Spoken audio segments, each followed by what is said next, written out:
प्रणाम, कैसे हैं आप सब। आप सब ने सुना होगा कि समय से पहले और किस्मत से ज्यादा कभी किसी को कुछ नहीं मिलता है। सब कुछ नियति में पहले से तय है। तो क्या जब सब कुछ तय है तो हमको प्रयास करने की जरूरत ही नहीं है? फिर तो हम बैठे रहें, कुछ भी करें, वो हमको मिल ही जाएगा? नहीं। कई बार मुझे कमेंट सेक्शन में कमेंट भी किया है लोगों ने कि क्या पता नियति में लिखा हो कि जब आप प्रयास करोगे तभी आपको सफलता मिलेगी। तो या ये भी आप इस चीज को भी एज अ लॉजिक देख सकते हैं। और दूसरी चीज मैं बताऊं ना कि नियति आपसे करवा लेगी, यानी कि यूनिवर्स को आपको जिस मतलब आपके भाग्य में जो लिखा है, जैसे कि आपको आपकी 35 की एज हो जाएगी, उसके बाद आपके जीवन में धन आएगा। ठीक है, बहुत सारे लोगों का आप ऐसे एग्जाम्पल देखते हो जिन्होंने बहुत स्ट्रगल किया एंड आफ्टर 35 उनकी एज होती है, अचानक से उनके पास बहुत सारा पैसा आने लगा, बहुत सारे सोर्स ऑफ इनकम बन गए। कैसे बन गए? ये सब यूनिवर्स करवाता है। और इतने सालों में उसने इतनी मेहनत की सफलता नहीं मिली, लेकिन उस वे में जब उसने मेहनत की, उसके बाद बहुत सारे आइडियाज भी आ गए, उसने मेहनत भी की, एक्शन भी लिया और चीजें भी सफल हो गई। तो यूनिवर्स ने आपके भाग्य में जब जो लिखा है, जितना स्ट्रगल लिखा है वो आपको करना पड़ेगा।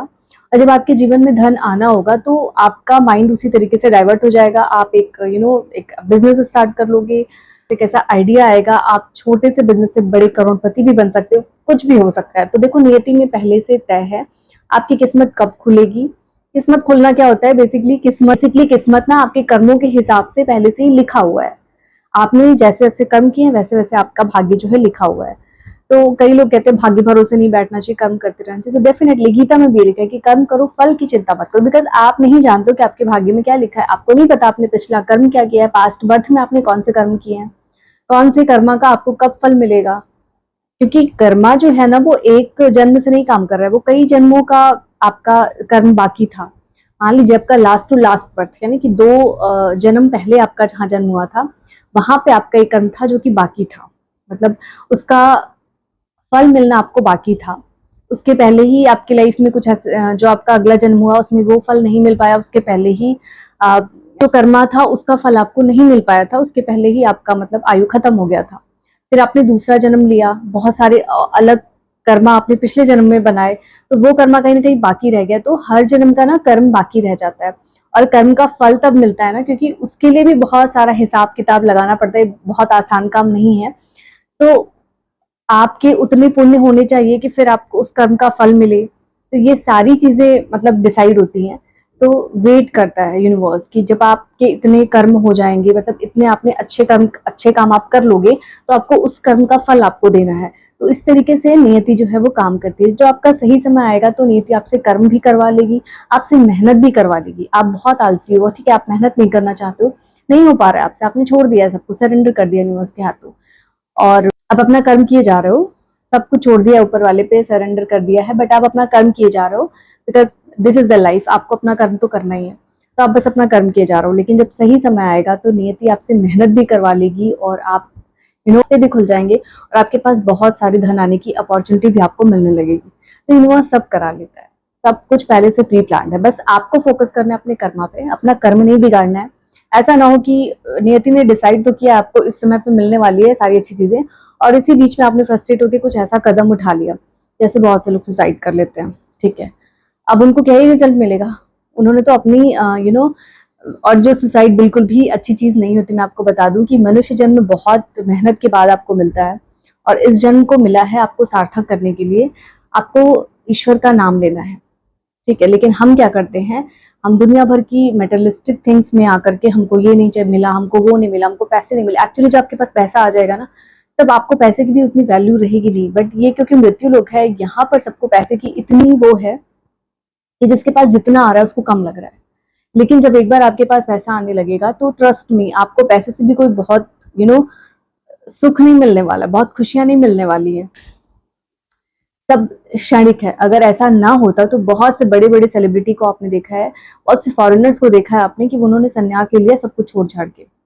और बहुत सारे सेलिब्रिटीज को आपने देखा, तो और बहुत से बड़े बड़े सेलिब्रिटीज को भी देखा है आपने, तो उनको तो बहुत खुश रहना चाहिए क्योंकि उनके पास तो बहुत पैसा है, बहुत लग्जरी है, बहुत फेमस है, वो जो चाहिए वो खरीद सकते हैं, प्राइवेट जेट से घूमते हैं, लेकिन फिर भी वो खुश नहीं है। क्यों? क्योंकि पैसा ही हर चीज की खुशी का कारण नहीं है। हाँ, पैसा एक है, जरिया है, क्योंकि अगर पैसा आपके पास नहीं है तो भी एक रीजन आपके पास दुखी होने का। प्यार, परिवार और पैसा, मैंने पिछले वीडियोस में भी शायद शेयर किया था आप सबके साथ। ये तीनों चीजें बहुत जरूरी हैं लाइफ को बैलेंस करने के लिए, बिकॉज पैसे से आप अपने जो बेसिक दिनचर्या है, अपने फैमिली के लोगों की इच्छाओं की पूर्ति करते हो, उनको कहीं ना कहीं खुशियां देते हो, तो यहाँ पे आपका एक कर्म बनता है।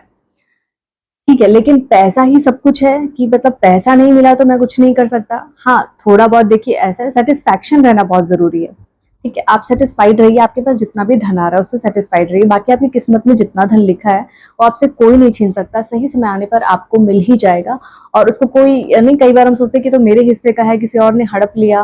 तो देखो, जो हड़पेगा, अगर आप जैसे सुना होगा आपने कि दो भाई में आपस में जमीन में लड़ाई हो जाती है, बड़ा भाई चाहता है मुझे ज्यादा जमीन मिले, छोटे को कम मिलता है। इस तरीके से जमीन पे बहुत बार मैंने देखा विवाद होते हुए कि भाई भाई का दुश्मन बन जाता है। लेकिन अगर किसी ने किसी की जमीन हड़पी है ना, तो क्या होगा उसको कि बदले में उतना हिस्सा उसका कहीं ना कहीं से चला जाएगा, और जिसने छोड़ा है ना, माफ कर दिया है, उसके पास आ जाएगा कहीं ना कहीं से। तो किसी चीज के पीछे पड़ना बहुत गलत चीज है। मैंने अपनी लाइफ में ये चीज सीखी कि माफ करना सबसे बड़ी चीज है, लेकिन आजकल लोग माफ कर नहीं पाते। आजकल क्या मैं कहूँ कि मतलब माफी एक ऐसी चीज है ना, जो आप अगर करके आगे बढ़ जाओ, किसी चीज का स्ट्रेस मत लो, उसको दिमाग में मत घुसाए रखो कि उसने मेरे साथ ऐसा किया था, यार मैं कैसे भूल सकता हूँ उसने मेरे साथ ऐसा किया था। जब तक आप ये चीज अपने माइंड में रखोगे ना, तब तक आपका माइंड स्टक रहेगा कहीं ना कहीं निगेटिविटी से।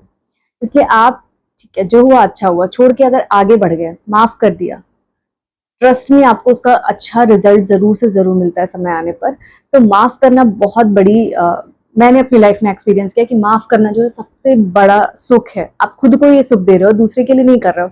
इसको माफ करके आप वही ना उससे बदला नहीं लोगे तो उसकी लाइफ सेट हो गई, ऐसा कुछ नहीं। आप खुद को सुकून देते हो। आप कहीं ना खुद के माइंड से, खुद के जो नेगेटिविटी कहीं ना कहीं आपके माइंड में स्टक रहती, 10 साल पहले उसने मेरे साथ ऐसा किया था, या 15 साल पहले उसने मेरे साथ ऐसा किया था, और बुढ़ापे में भी जाके वो बात आपको याद आएगी। कहीं ना कहीं आपको एक कर्मा बन जाएगा कि आपको बदला लेना है उस चीज से, आपने नहीं कर पाया आज तक। तो हमेशा लाइफ में आगे बढ़ो और मूव ऑन करो, बिकॉज कहीं ना कहीं हो सकता है आपके पिछले कर्मों का आपको रिजल्ट मिला हो या ऐसा कुछ हुआ हो। तो आपको हमेशा फोकस करना चाहिए अपने प्रेजेंट पे। ठीक है, जो हो गया सो हो गया, आप माफ करो और आगे बढ़ो। क्योंकि जो जो सही और सच्चा इंसान होता है ना, भले उसकी लाइफ में स्ट्रगल जरूर होता है, क्योंकि नियति परीक्षा लेती है, एकदम से सारी चीजें नहीं हो जाती हैं, और आपके कर्मा भी इस पे कहीं ना कहीं कर्मा का भी इसमें कहीं ना कहीं ना आपके वो रहता है रिजल्ट। जब सही समय आता है तो इन सारे अच्छे कर्मों का फल आपको मिलता है, और आप क्षमा कर देते हो, जब किसी के प्रति बदले की भावना हटा देते हो, तो वो भी आपके एक अच्छे कर्म की श्रेणी में आता है कि इसने बदला नहीं लिया, कुछ निगेटिव एक्शन नहीं लिया, पॉजिटिविटी के साथ आगे बढ़ गया, मेरे हिस्से में जो है वो मेरे पास आ ही जाएगा, ये सोच करके।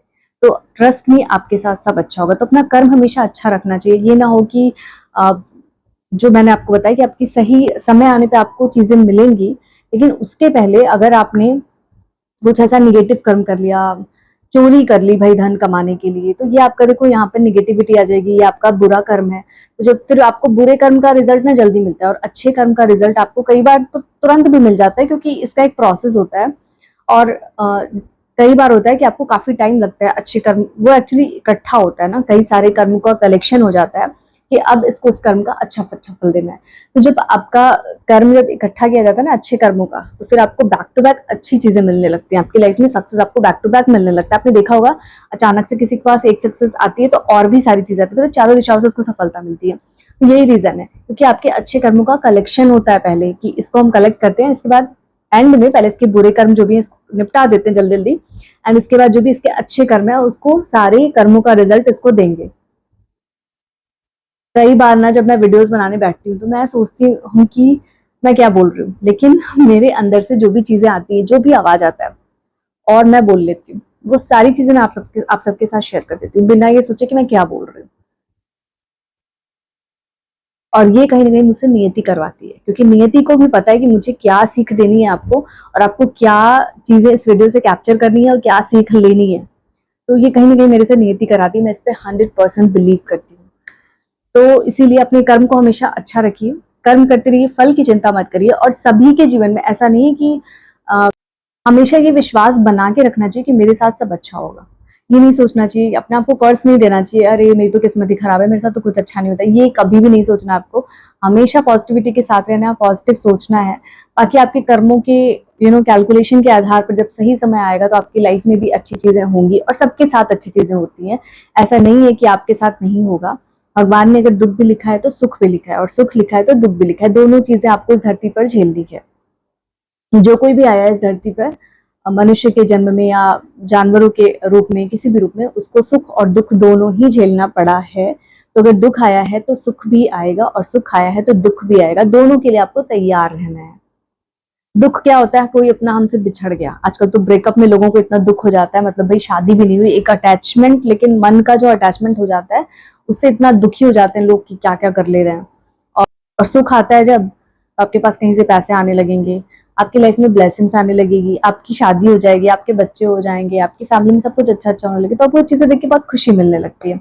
और जब दुख होता है सडन, आपका कोई अपना छोड़ के चला जाता है, तो आप दुखी हो जाते हो। सुख दुख एक्चुअली मायाजाल का एक चक्र है, और अगर आप समझोगे इस चीज को ना, तो आप दोनों स्थितियों में एक समान रहोगे। सुख आने पर बहुत खुश भी नहीं होगे, और दुख आने पर बहुत दुखी भी नहीं होगे। और ये सब तभी होगा ना जब आप भरोसा करोगे। ईश्वर पर भरोसा करना बहुत जरूरी है, यूनिवर्स पर भरोसा करना बहुत जरूरी है। हमेशा अपने आप को ये गाइडेंस देना बहुत जरूरी है कि मेरे साथ सब कुछ बहुत अच्छा अच्छा हो रहा है, और मेरे साथ सब अच्छा होगा। बस ये सोच के साथ आप आगे बढ़ो, अपना कर्म करते रहो। डेफिनेटली आपको लाइफ में सफलता एक न एक दिन जरूर मिलेगी जब आपका सही समय आएगा।